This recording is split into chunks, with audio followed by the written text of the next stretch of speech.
Hi, Jojo here with the Hookup Baits Podcast, and today we're going to be talking about Pyramid Lake, Nevada, a place that we have gone and fished quite a bit. And why don't you start off, Chad, with talking about why did you and I pick Pyramid Lake?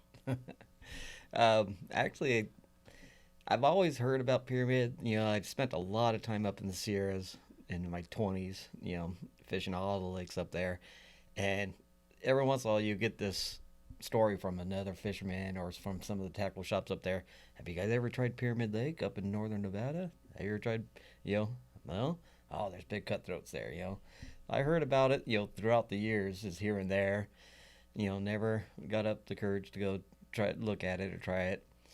And then right as I started Hookup Baits, I started looking at a lot of social media, getting into more social media stuff. I used to, before Hookup Baits, I didn't care about social media at all.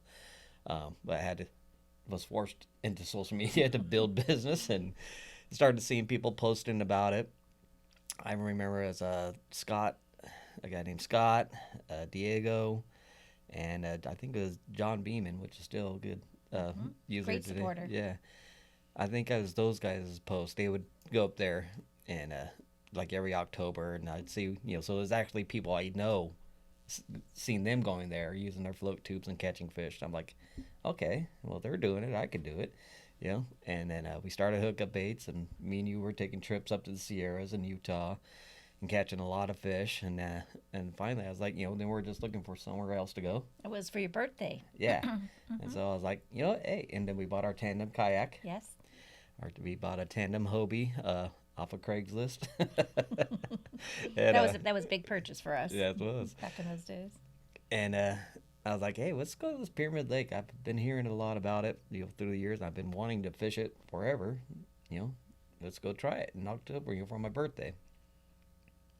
Uh, and that was 5 years ago now, right? And and we went there on our first trip, and just really not a whole lot of research. Me and Scott texted back and forth on where to stay, and then a couple spots to try to fish, and that's about all the information I had. And obviously the regulations is unscented, barbless hook, and all that stuff. So I had to make up a batch of unscented baits, which was not very hard to do with to make an unscented batch. Um, and then the way we went, and I remember getting there when you first pull up to Pyramid Lake. It's just such a big lake, and just the color of the water and everything. Just pulling up, when you come over that last hill, and all of a sudden there's the lake, and you're just like, wow, this is amazing. Um, and then just okay, and then you start driving along the main road that goes by the lakes. Then you see signs that Warrior Point, Pelican Point, Pelican Beach. Then you start, oh, here's all the spots people are talking about. Nobody told me there's gonna be signs that tell you all these spots, and so then we went to Warrior Point. I think was the first place we went, and launched the kayak and started slow trolling around and fishing, and we started catching some, here and there. It wasn't fantastic days. I think we're catching between 8 and 20 a day for the both of us, but but the size were good. They're all 5, And they're 6 beautiful, pounders, 8 beautiful pounders. fish. Yeah, I mean, so you're catching an average 4 to 6 pound fish. I mean, yeah, this place is awesome. So we were hooked from there, and then I think that same trip, maybe the last day, we're just driving around. Let's go try here. Let's go try here and try different spots. And we stopped at this one spot, and I think I just stopped there to take a leak, and then I was like, I'm gonna go try a couple of casts right here and wait it out, up to my waist. And on the second or third cast, I hooked one, and that was my first double digit. I think it was on the third day we fished there. I caught one.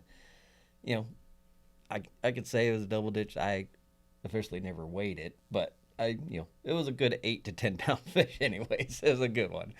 I want to call it my first double digit, but that's I'm not sure if it was, but it was a good one. And so we're like, oh, okay, I like this place, And then we hung out at Crosby's Lodge in the bar and seen the fishermen from all over the country and stuff. So And then when we were at Crosley's Bar, we met a local that said, "Hey, we have a really nice New Year's party here and everything else and stuff." And we're like, "Oh, cool." And so, come New Year's, we're looking for somewhere to go for New Year's, right? And I was like, "Hey, remember that guy said they have a good New Year's party at the lodge? Let's go to Pyramid Lake for New Year's." I didn't.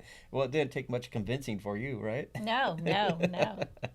So we went back up there for New Year's, and it just happened to be freezing cold that time.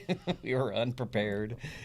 Didn't have the right gear, had Levi's on, maybe a winter coat, but certainly Yeah, not equipped long for underwear, it. but Yeah. but you bought a big pack of those heater things That we pressed Yeah, everywhere on our we put body. them everywhere, and but we were still, even then we only can go out and fish for an hour, two at the most, and still me and Jojo were kind of new to each other. Still, we were been dating for 5-6 months or so, and we're out there on a tandem kayak, and neither one of us wanted to be the one saying, "Oh, I'm cold, let's go in." And No, at one point I could not feel my hands or my toes, but I thought I don't want him to think that I'm not a good fisherman and I can't hang with these conditions, but I can keep going. And meanwhile, you're in the back of the tandem, freezing, not yeah, knowing. I'm doing the same thing. It's like, God, she's not. I'm waiting. She needs to be cold because I'm freezing my butt off. But I can't be the guy saying I'm cold first, you know. Right. So finally, when there was no more feeling in my hands and my feet, I finally gave in. Yeah. She's like, "Oh, I'm cold. We gotta go." I'm like, "Yeah, yes, okay. I'm still good, but yeah, I'll go in for you." Where I'm actually saying in my head, "Oh my God, how's she hanging so long? She's got better clothes than I do, or something." No, But it was cold. Will. It was super cold, and all 3 days, or 2-3 days we fished, there was cold, but we were catching fish. I remember we were doing pretty well catching fish, but we'd go fish for an hour or two, then start the truck, sit in that truck for like an hour, get warm, or maybe drive to a new spot, then go fish for an hour or two, then get back in the truck for an hour. We did that, and so, but it was a really fun New Year's party. It was great. Yeah. Lots of country music, and we got to dance. Yeah, we did a lot of dancing. They were all doing karaoke. We danced and stuff. And it's a New Year's party with fishermen from all around the world. it's pretty cool. And so we really dig that. So I think we did that again the next year. We're going to end of October for my birthday and New Year's. We did that, I think, 3 years in a row. And we had one trip. I mean, we caught fish most of the time, but we had one trip. I think it was an October trip because I remember it was warmer, and the Sierras were still open because that's what we used as our plan B. But we went up there and we fished a full day, sun up to sundown. Jojo caught one. I never even got a bite. And then we fished the next day. I almost made it the whole day. I finally gave up. I never got a bite. I never got a single bite. And Jojo caught that one fish. And so it was 2 full days of fishing without a bite. And full days. I mean, we did not stop. No, we were trying. And so I'm like, that pyramid would do that to you. That it does that. Sometimes it gets so tough to get a bite at that lake. And so it was like one of those things, like, I don't know if I'm going to come back here. That sucked, And then we resorted to going fishing June Loop and stuff like that for the next day or two. And but even then, that's you fish Sierras where they usually stock. They usually stop stocking at the end of the season. So we caught fish, but it was nothing great there too. That whole trip was pretty slow fishing. But yeah. So I was like, well, I don't know if I want to go back there. And I think that's when COVID started. So we didn't do New Year's that year. And then and so I think we skipped a year because of COVID and stuff. And then we went. I think I went back solo. Yeah, I went with Steve you did a lot of research too. You got to know the guides and different people there and different forums. Well, actually, I met Brian. I went up and fished up at with the Jonas, Jeff and Cameron Jonas invited me to fish up in Utah, up in Park City, Utah, and then they had a buddy that they bought a float boat, but they were guided down the Green River for brown trout by a guide. Many times became friends with him, Ryan Dangerfield.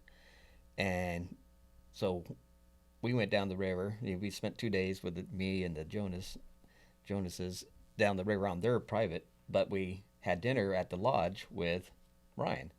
And he loved the baits, from Cameron using the baits when they did their float trips. And so he's really impressed with the baits. And so they wanted me to meet Ryan. And come to find out, Ryan was a full-time guide at Pyramid during the Pyramid season, and then at the Green River during the summer.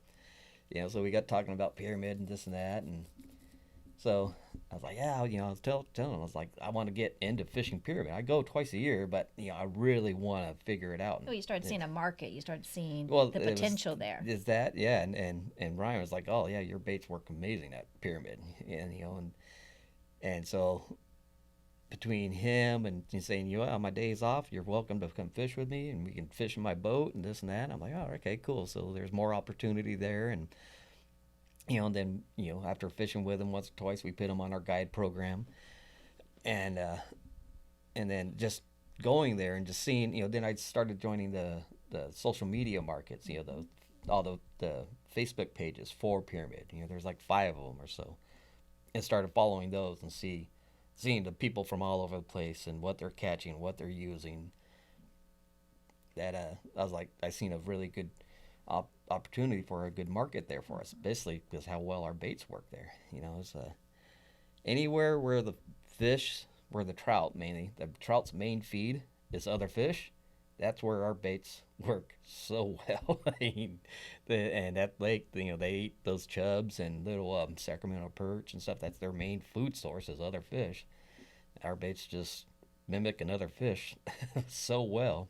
Well, and you also took the time to take Bill Boyce and Ben Seacrest, who are avid fishermen, to the lake and fish with them to get their take, and they went crazy at how well and effective the baits were.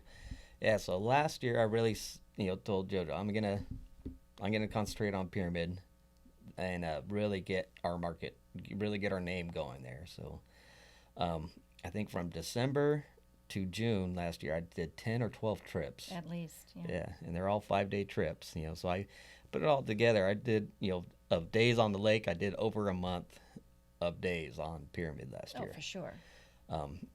So 30 plus days of fishing on the lake, and that was kayaking, shore fishing, boat fishing, and I move around a lot. I'm not the kind of guy that sits in one spot very long. Well, you did float tubing as well. That was float tubing this year. Yeah, and the ladders. Yeah, and the ladders. Yeah. So you've tried everything. That's and that's really what having Ryan there. He has the ladders for me to use there. When he's available, we use his boat. So it really made it convenient for me. And then I had by now a couple of years ago I bought my own PA-12 kayak, so we did my kayak there a lot, and so I got to do a lot of different styles of fishing and fished a lot of the parts of the lake and started figuring out the different techniques and the different sizes and what colors were best, and even developed a new color mainly for that lake, the new chub. And just learned is it's kind of the same thing we did here in San Diego on our second and third year. It takes consistency of posting you catching fish, and then once you start catching fish, people see you're catching fish. So then the first time you post, oh yeah, cool, he caught some nice fish, he got on a good bite, he's lucky. Yeah. The second time they're like, wow, it's that guy again, he caught some more nice fish. Okay. Third time, okay, what is this guy using? The fourth time, okay, now I need to get me some of these. Then it's like the fourth to sixth time, and all of a sudden then you start seeing orders coming in from people that live in the area, or people say, yeah, I saw your post about Pyramid, and then buying, and then you start seeing it come in. But then it's when they start posting, then all of a sudden it spreads like a wildfire, just starts going.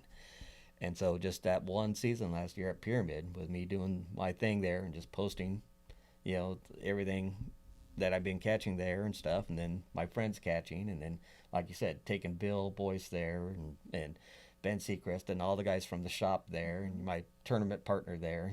I'd bring somebody new with me every time I went last year and turn them on to the fishing there. And it's a very addictive fishery. I mean, it's just like I say all the time, it's one of the most addicting fisheries I've ever fished. I mean, it's not red hot every time at all. I kind of log all the fish like my days last year. My average day was 15 fish last year, but I've had days where I And caught average size? average size is anywhere from 4 to 8 pounds Okay. is all your fish, but you can almost plan on catching a double-digit fish almost every day. I think almost every day last year I fished, I caught a double-digit fish, at least 1 to 3, But I mean, I had one day that was just incredible, and it just so happened when I brought the biggest group with me. All the hub boys. Yeah, Yeah. that's what I brought. Cash and Tom, Ronnie and his brother Ryan came. Then it's me. I think that was it. But then Ryan, my guy Ryan, he came out and fished with us, and I found this area of fish off of Pelican Point, and they were just stacked up there, and it was literally every single cast for me, and and that day I caught 28 over 10 pounds. Wow. I mean, you can't go anywhere in the country and catch 28 double-digit Well, trout and the boys one day. did fantastic too. Yeah, Their they PBs all caught their PBs that day. they're addicted now. Yeah, and I had to keep telling them it's not always like this. Right. Don't think it's like this every time, So we, you can find them, and it's a fantastic day. I've had plenty of 20 fish days and stuff like that, but it's rare you catch over 20 fish on a typical day at Pyramid. If you're in the teens, that's between 10 and 20. That's usually the range what you can expect to catch on an average day at Pyramid. But you got a chance of one of those being a 20-pounder, a better chance there than anywhere in the world. And what's your biggest one you've caught? I've got a 20-pounder this year. So last season, like I said, that one day I caught 28, and I caught 1 to 5 almost every day I fished. So I mean, last year I caught probably 40 double-digit fish, but my biggest fish was 17 pounds. But I caught a lot of 12. You caught a lot. That 10 to 13 range, you catch a lot in there. You have a handful of 14s, 15s, 16s. I think I caught like 4 or 5 16-pounders. But I couldn't get over that 17-pound range. So I was like, I put that quest on. Oh, I I need know. to catch a 20-pounder. And then so this season came, and I went at the end of October and caught a lot of fish, but I only caught 3 fish over 10 pounds on that day, on that trip. But it was a 13-pounder, an 18-pounder, and a 20-pounder. So it's on the scale, 20 pounds. And that was on a float tube. The first time I float tubed the lake with Todd, which is also now the guide partner with Ryan Dangerfield, Pyramid Lake Guides, as their company, Pyramid Lake Guides. Check them out, the best guides on the lake. So Very knowledgeable. yeah, and they're very cool because they are fly fishermen, hardcore fly fishermen. They're like known as a couple of the best fly fishermen on the lake, but they're totally about catching fish. If you want to use a spinning rod, they're going to set you up with a hookup bait on a spinning rod, and you're going to catch fish. And that's Todd. He loves fishing the hookup baits on the spinning rod, and he taught me some tricks. And it's basically that 20-pounder I mimicked him. It's like, and it just I love that lake's so addicting because it teaches you something every time you fish it. And me and Todd were fishing that morning, off of one point. And I was doing my typical casting, long cast, letting it, give it a 10 count, and then slow retreat back, and I was catching them. And Todd likes to just vertical fish, put it down to the bottom, and he just kind of fishes the 3 feet at the bottom, up and down. And I think the first spot, I caught like 5 or 6, and he caught 2. And then we moved to the second spot later in the day, and then I'm paddling around, casting, and he's sitting in one spot, and he had a fish finder on his tube. I didn't. And he was just metering these little bait schools and just dropping his jig down on them, and he was catching them now, and I wasn't. So after he caught around 5 or so, and I caught 1, I'm like, okay, well, I'm gotta go copy Todd. I gotta see what he's doing, And he was dropping a 1/4 ounce down into these straight down. He goes, yeah, I'm just basically sitting it on the bottom until I see something on my fish finder, and then I start jigging it. And I'm like, oh, okay. So I went and parked my tube next to him, and all right, put it down on the bottom. All right, and then within 10 minutes, he goes, oh, a little school of fish coming on. I'm like, oh, okay. And actually, he got bit first. Right when he said there's fish, he got bit, had it for a second, and came off, and then I got bit, and that was the 20-pounder, and that was on And you guys brought that to shore? a black and gold 1/4. And yeah, and it was pretty windy. So as long as we're kicking, we're staying in one spot. But then once you start kicking, the wind blew us on the shore, and that was at blockhouse actually. So it just blew us to shore, and you landed the fish on shore. Actually, no, you netted it on the water. Then you came to shore and got a good weight on it and some pictures and stuff. So yeah, but it was actually a little more than 20 pounds. So. So yeah, that was cool, and that's like the first time I really fished that technique. It's a whole new technique. Again, learning something on the Exactly. water. Oh, you gotta always learn something. That same trip, I fished with my good buddy Don Brown, which is a guide up at Oroville and Central California.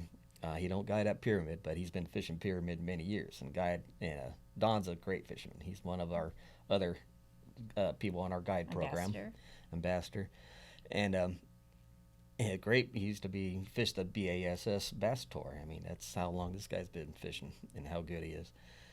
Very knowledgeable, but he's never casted for a trout at Pyramid. He just fishes the vertical stuff.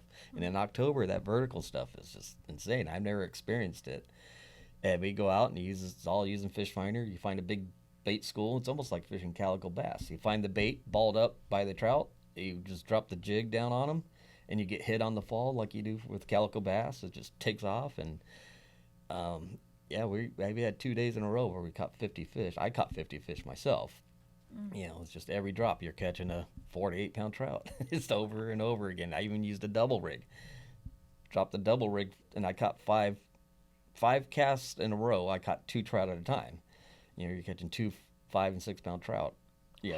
And actually, after 5 times, it's kind of where you're trying to release the fish and be delicate with them and stuff. When you got 2 of them and you're trying to land them both and everything else, so I did it 5 times. Said, okay, I did it, and put that away. Put that away. It was actually too much. Well, let's take a quick break. I want to come back and talk about specifically the gear and equipment that you use. So let's take a quick break and come back to the podcast. All right. Thank you.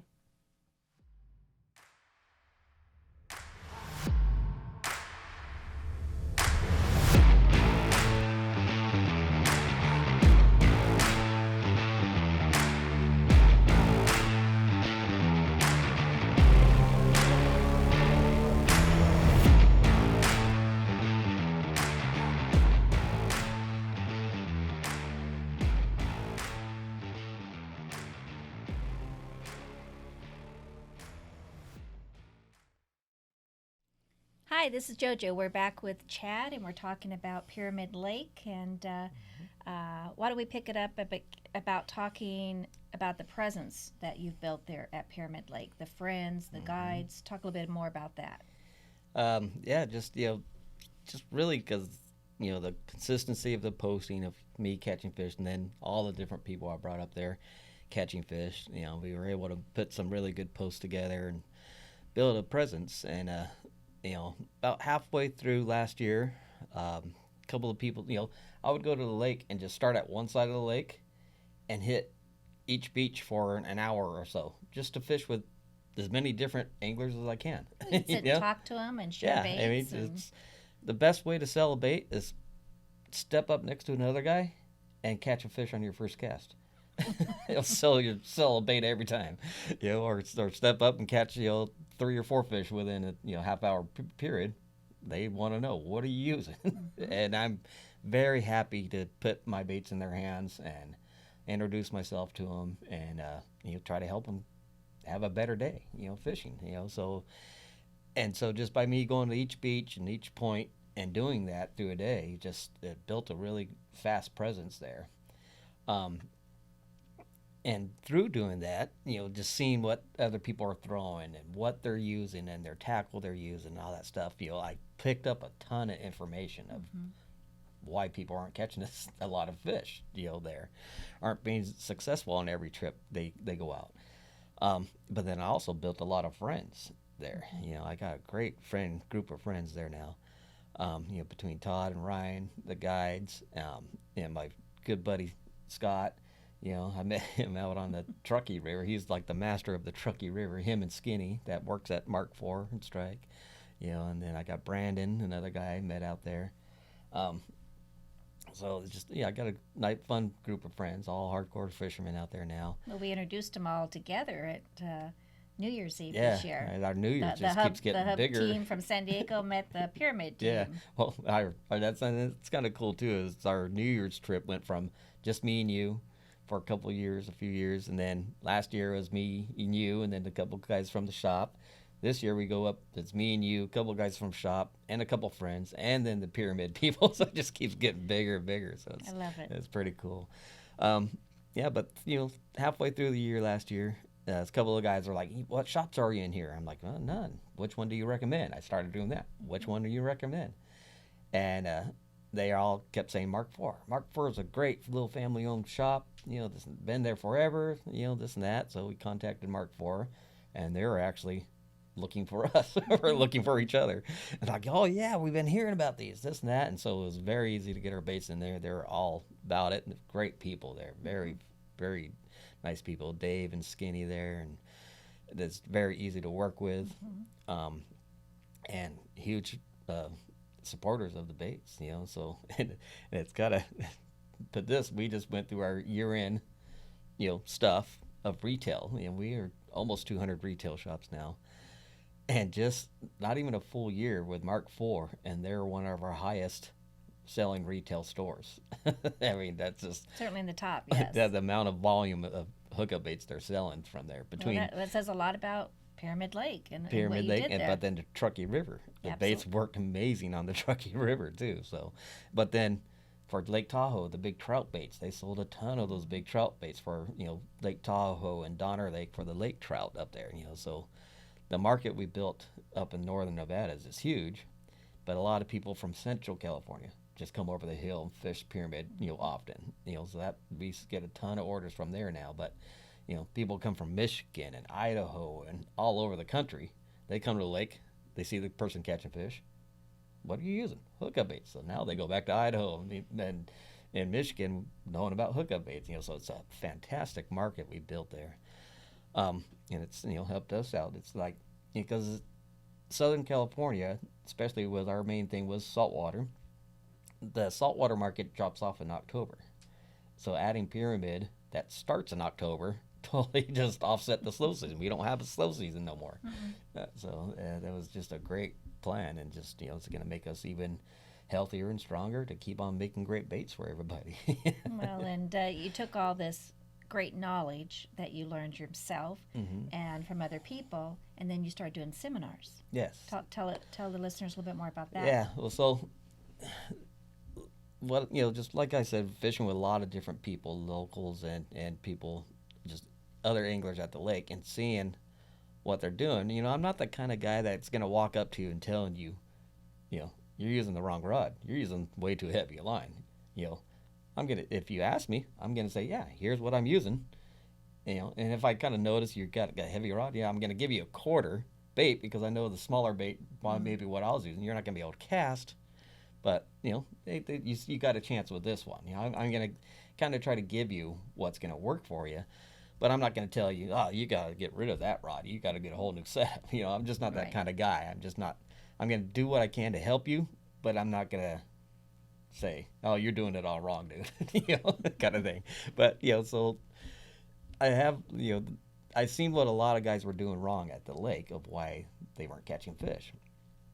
And then when I make my post, people are like, how are you casting such a small bait? What kind of rod are you using? What pound line are you using? I mean, I caught my 17-pounder last year on 4-pound line. Wow. And I was with Ryan when I did that. I hooked it, and it's taking me around the boat. And he's like, what pound line you got? Oh, 4. I thought, why you got 4-pound line on you? You're just throwing a fit. What? Nobody fishes here a 4-pound line. What are you doing? Caught the fish. I thought, see? 4-pound line. But that was max. After I did catch that fish, I'm like, okay, I'm kind of done with 4-pound line at this lake, because any bit bigger than 16, 17 pounds on 4-pound, it's not going to happen. So I'd switched up to 6 and 8. But now with the 8-pound line, I can feel like I can catch any fish in that lake. You're confident with that. I'm confident with that. I mean, talking to Ryan, the biggest fish he's ever heard of was maybe 26 pounds or something like that. I could feel like I can catch a 30-pounder on 8-pound line. These fish don't seek structure. So there's no reason to stop them. And it's in with braided line. I got 200 yards of line. They're not going to spool me. You just fight them. I mean, they're not going to go anywhere. They're going to give up sooner or later. And really, you can pull pretty hard on 8-pound line. It's just. Well, be more specific. Tell me, if I was an angler going to Pyramid, what setup do I need to bring? Or is there? I think you have 2 setups you like. Yeah. It narrowed down. Yeah, I played with a lot of different setups and stuff, and like the number one problem why people don't catch fish as much as they should at that lake is they fish too heavy. And like I was going to say that time of Ryan, I'm like, what pound do people use? And he goes, lightest I use is 12. Like, that's what everyone uses, and I come to find out everyone uses between lightest at like 10-pound and up to 20-pound line. Yeah, everyone. And so now I'm using 16th and 8th ounce jigs, and people are like, how do you even cast those? Well, with anything heavier than 10 pound, you're not going to cast those. It's not going to happen. So and with spinning setups, a lot of the Pyramid's really popular. It's almost 50-50. Okay. Fly fishing and spin fishing, and then there's trolling. And the trolling's the whole other game, which I don't go to that part of the game, the downriggers and all that stuff. But the hookup baits will work on a downrigger behind flashers. I can guarantee you that. But the spinning game is everybody was fishing like rods that we would be using for the bays here, or light saltwater bass stuff. It's heavy rods. Either 15-pound mono. A lot of people weren't using braid. And if they were using braid, they're using like 30-pound braid, stuff, just heavy, just all heavy stuff. And so trying to get people to size down, a lot of people are like, you're using 6-pound line, 8-pound line? And he's like, yes, you could do it, So what do you suggest? So 6-pound smooth braid. I like the nano fill. I've been using nano fill for since it came out. I think it's 15, 18 years. Been using the nano fill. Been a big fan of that. And I match up to the same pound fluoro leader. So 6-pound to 6-pound. Okay. And 8-pound to 8-pound. That's my 2 setups. What side rod? The 6-pound rod. That's what I use the 1/16 jigs and the 1/8 jigs for. And that is a 1,000 size Shimano reel and a 7.6 Fenwick 2 to 8-pound rated is the setup. And where are you fishing that, on the shore? That's mainly a shore. Okay. and kayak. I use that one in the kayak some. That's kind of almost my number one rod, really. It's like my because throwing my favorite to throw is the 1/8. Really, the 1/8 is probably your best all-around size, I would think, except for in October when you're doing that vertical stuff. The 1/8 is good, but the 1/4 actually worked a little bit better for that stuff. But after that deep drop, at that end of October, that kind of game goes away, and then I go to the 1/8 ounce. The 1/8 ounce is just a great size all the way around, from fishing from shore, from kayak, from everything. And then the 1/16 is when they start coming really closer to shore, as of like about now through the spawn, into June, they'll be right there, so you're only fishing less than 10 feet of water. The 16th ounce jig is going to keep you in the strike zone longer, not dragging the bottom. And does your rod change and your setup change? No, that 7.6 Fenwick setup is probably my go-to all around. Okay. That's just light jig, fish the light rod. Now I got the heavier setup, the 8-pound, and that's on a 2500 Shimano reel, and it's a 9-foot rod, and it's a 6 to 12-pound rated rod. It's called a Californian. Here in California, we have a chain of stores called Turner's Outdoorsman. It's their brand of rod. It just so happens they make it for surf fishing. It's for fishing the surf, but it just had the right perfect big parabolic bend, nice kind of bend. So you get a lot of steelhead rods that are about the same. You get a 9-foot rod with a nice good bed, 6 to 12 pound rated would be perfect. And that's for when you're on shore and you need that long cast, where they're just out of reach of your normal cast, and you need that long cast. Or you need to throw quarters, that bait will throw a quarter ounce like forever. Let's launch that sucker. But it throws an eighth ounce really well.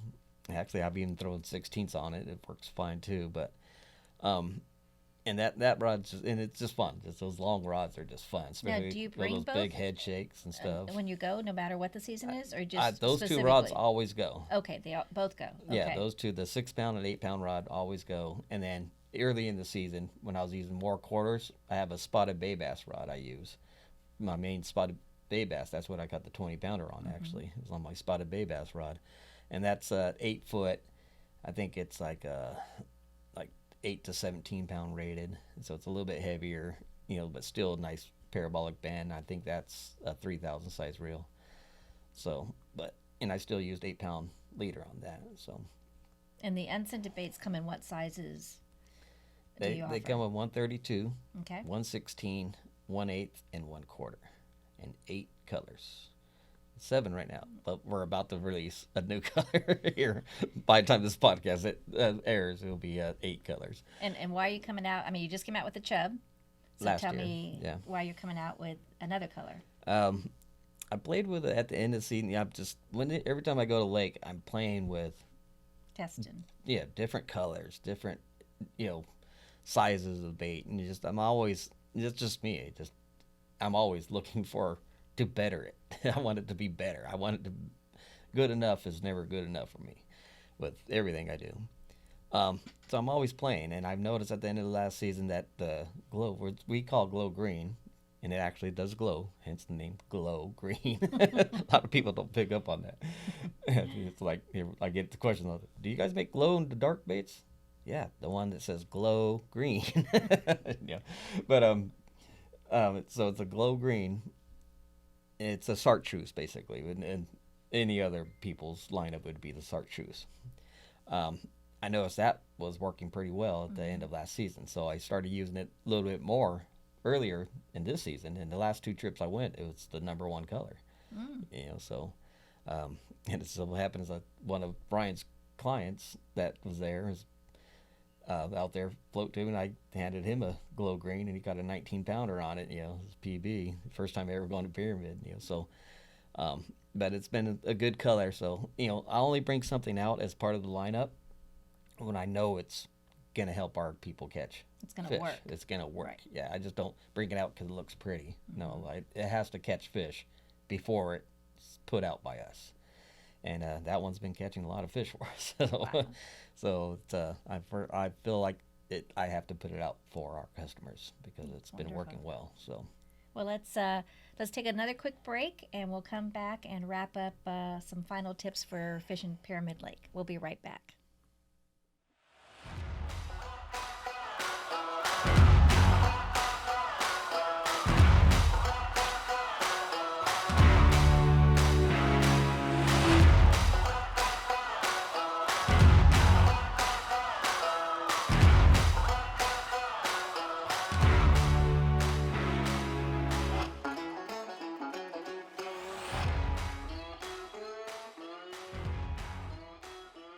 We are at our final segment on Pyramid Lake here with Chad, and why don't we pick up and finish up the equipment, the knots, the leaders that you recommend. Yeah, I haven't mentioned what I recommend as knots and the size of leader. I think we covered everything else setup wise. I like the FG knot. It's something we learned in our tournament fishing. Like I said, I've been fishing braid to fluoro for a long time, 15 years. And in the 15 years, I've used every knot that you can use as a connection knot from your braid to fluoro. And I thought I had some good ones until we started tournament fishing, where it really matters when you break off a leader.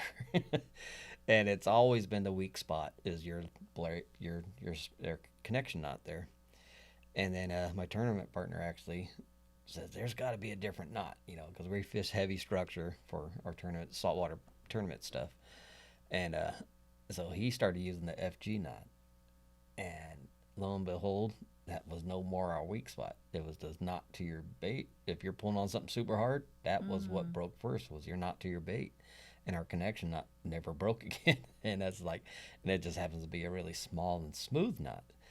And it's a knot you use consistently no I matter use it for everything. everything. Okay. I fish braid to fluoro, from everything from trout to tuna and everything in between. I fish braid to fluoro, and the FG knot works for all of them. And it even works from braid to braid. If you want to splice like braid onto your reel to top off your reel, braid to braid, that FG knot works fantastic.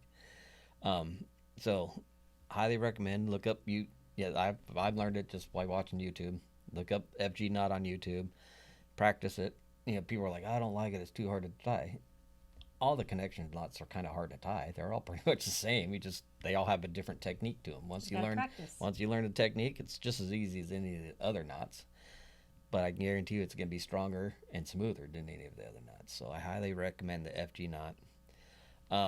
But then with leader length, I always go like 2 arm lengths is what kind of works out. And that puts your connection knot right before your reel. Like when you have about a amount of line you're going to have out when you're going to cast, like a foot or two hanging off the end of your rod, that puts that connection knot right between your reel and your first guide. So it's the knot's not in your reel screwing up things. If you have a knot inside your reel that comes off your reel when you cast, sometimes it'll catch a little piece of line in your reel and that's what give you wind knots and stuff like that when you're casting. And if you are fishing a rod that has like micro guides or small guides, if the knot's up in your guides, that screws things up also. So having that knot between your first guide and your reel, it's not screwing up your reel, and then it has plenty of momentum just to fly right through your guides. You don't even feel it really. But then also an 8-foot length gives you, it's a lot of line that they're not seeing the leader, so they're not getting scared by the braid, in the water or whatever. And it's just usually a 8-foot leader will last me 2 trips. I mean, wow. That's as you're breaking off or retying and stuff like that. I mean, I'll fish it up until it's about half the length, until about 4 feet, and then I'll tie a new piece on. So, and to your jig, you just want a small knot. You don't want a big fancy gnarly knot. And you want to trim the tag end short. It will affect your bait, especially the smaller baits. The little tag and hanging off the side of the bait will act like a rudder and make it jig one way more than the other. Good information. So trim your tag in short and use a small knot. I just use the regular, I think they call it the double improved clinch knot. I learned when I was 10 or 12 years old. That's the only knot I still use. It's just 6 wraps through the bottom loop, out the top loop, and trim your tag in short. So, that's what works for me. Well, let's, and finishing up this podcast, let's talk one more bit about, you have kayaked, fish from a boat, wade into the water, shore fishing, and float tubing. And ladder fishing. I pretty much fished the pyramid every way you can. The only technique I haven't used at pyramid is the downrigger trolling kind of stuff. But out of all of those, I really wouldn't want to. out of all of those, is there a favorite that you like to fish? I know that it doesn't matter, you just love to fish. But is there a favorite, and why? I've had so many great days on every one of those techniques. My biggest fish came from a float tube, but it's definitely not my favorite. Because my kayak is so much more comfortable. Love that kayak. And I can cover so much water. And I can sit that kayak from sun up to sundown and be comfortable. And as a fish finder, I can see everything that's going on. So on days when it's not windy, definitely kayak. And I just love the remoteness of being on the kayak out there. So it's fun to have buddies around, but they don't need to be right next to me. And you can cover so much water in a kayak, and you're fishing the whole time you're covering water. I really love my kayak. Like I said, my best day on the lake has been just waiting out in the water. Then the ladder thing is fun too. It's comfortable. You get to sit on a ladder, out in the water, but The one thing about the ladder fishing is it's hard to be mobile. I like to move a lot. And that was the whole, I mean, last trip we took, it was very tough fishing. It was a little too windy to use our kayaks. And so, we were either going to wade or ladder fish. Well, we decided to just wade. And that made it so you fish a spot for a half hour. Then we just walk out of the water and go to the next spot. Where a ladder, you got to take your ladder, reload your ladder, and then go to the next spot, unload your ladder, put it out there. So I like the waiting just because you're so much mobile, and I like to move. And that's one trick. That's why we caught so many fish last time. It was tough fishing, but we caught fish because we moved a lot. We noticed every time we came up to a new spot, within the first 5 casts, we caught a fish, and then nothing. So we just kept on moving. So, well, as we wrap this up, what would be one tip of advice you'd give a fisherman heading to Pyramid? And we'll wrap this up. Use hookup baits. Really, I mean, they are magic there. But yeah, just nothing wrong with that. Yeah, nothing wrong with that. Don't fish too heavy. Like I said, 6 to 10 pound line is heaviest you need to go. Use a 1/8 hookup bait. I mean, that's a great all around size. And all the colors we make in the unscented are the right colors to use. And just move around. If you're not catching fish, move. I mean, the baits are gonna work. If you're there and you don't have to really. I mean, there is a lot of technique, but a lot of times if the fish are biting, you just have to get it in the zone. Don't be dragging the bottom with it. Yeah, I'd rather you be fishing across the top than dragging the bottom with a jig. And that's a lot of people fish those marabou jigs and stuff, and it's all bouncing the bottom. And so a lot of people are used to, I'm fishing a jig. I want to drag it on the bottom or bounce it on the bottom. That's not how a hookup baits work. A hookup baits actually is fishing the mid-water column. That's where you want to concentrate with the bait, is keep it, your initial cast, let it sink to the bottom, but you're working it steadily all the way in where you're fishing just off the bottom through the middle water column, then top as you start getting closer. That's where you want to fish, the middle water column. It's not bouncing the bottom. So, thank you for your great knowledge, and look forward. I'm happy to share it. Look forward to more podcasts on pyramid fishing and more information for our customers. Thank you.